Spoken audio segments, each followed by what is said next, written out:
Well, hello there, how is everyone? I hope you're all well. Look what we got, look who we've got here. We have got Kaylee. This is Kaylee, the newest member of the Harsh Reality team. This is my new legal advisor. You will remember my original legal advisor, Rocket, who we sadly lost. And look, those of you who have been asking about Milo. So some of you already know because you watch every single video. So Milo went to a friend of mine when we was having work done at the house, due to the fact that Milo was into absolutely everything, every single thing. He was into everything. So he went to stay with my friend, and my friend has got a farm. They've got 60 acres of land.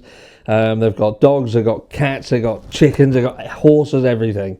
And he just fell in love with the place, and it was very, very cruel to take him away. The kids were heartbroken because obviously they loved Milo, and you know, it was very sad. So we decided that the best thing to do was to allow Milo to stay put, and we got Kaylee.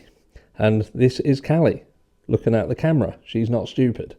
But anyway, let's get straight into the meat and potatoes, because I know that you guys are probably wondering what we're doing a video about. Well, unless you've seen the thumbnail, of course. And that is the Goncalves family. The Goncalves family have spoken out since Bryan Kohberger and his legal team have waived their rights to a speedy trial. Now, they have spoken out and they've put a post on their Facebook page, and it's basically thanking everybody for the ongoing support of the community. They've been with them, they've helped them through, and Steve Goncalves said he literally wishes he could meet every single one of these people and give them a big smushy kiss. I'll put her down. A big smushy kiss. And look, I can appreciate that in times like this, you know, when you've had the loss that you've had, like what Steve and his family has. Now she's going to try and knock the camera over.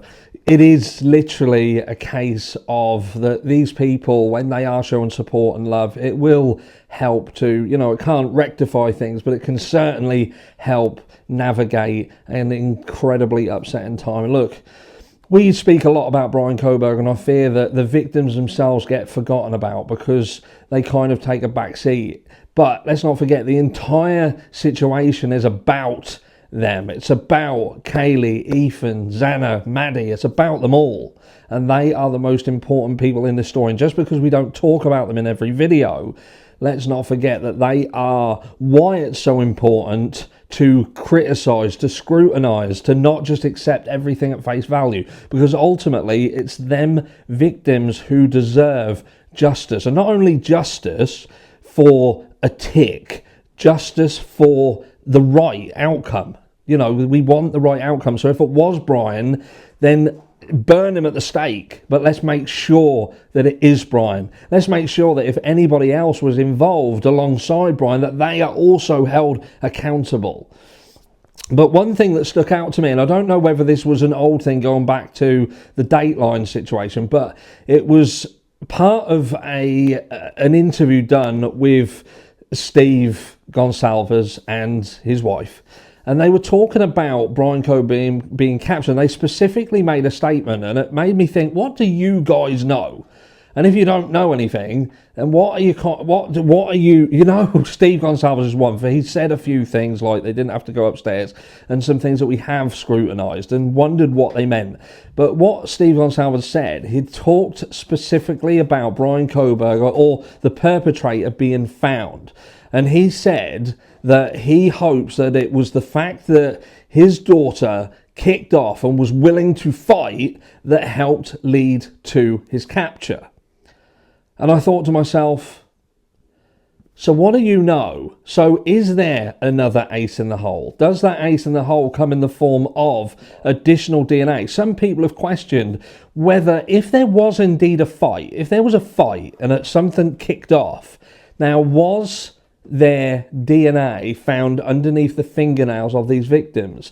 And is there indeed someone else involved? We do hear this in the background about the three unnamed DNA sources, and there's a lot of gagging around this, and it does make you wonder whether there is a case being built in the background to try and bring someone else into the fold. Now, people have said the likes of Inan Harsh, and I'm not saying Inan Harsh has anything to do with this, but I've always worried and concerned myself over the fact that it just always seemed like a multi-perp crime, not just one. And Bryan Kohberger, to me, and I could be completely wrong, he just seems more of a driver than a handler, if that makes sense. The handler of the weapon, so to speak.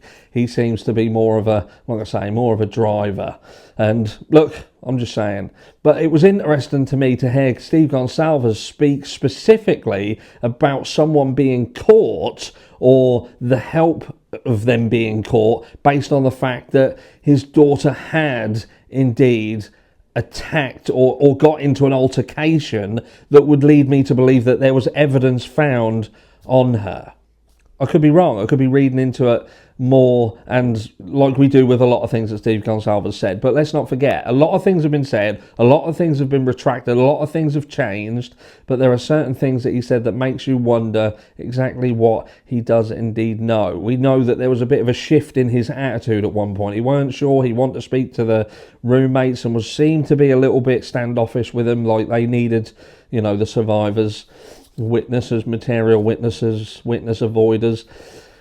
Yeah, there's a lot going on. There's a lot to piece over, and we now know that since Steve Goncalves has reached out and thanked everybody, Bryan Kohberger and his team are now looking to have the indictment dismissed. A lot of people are turning around saying it's not going to happen, never going to happen. No, I guess we'll just have to see. But for now, I'm going to love you and leave you, because you're all damn amazing. You look amazing. Thank you very much for making it through the video, and I'll catch you all in the next one.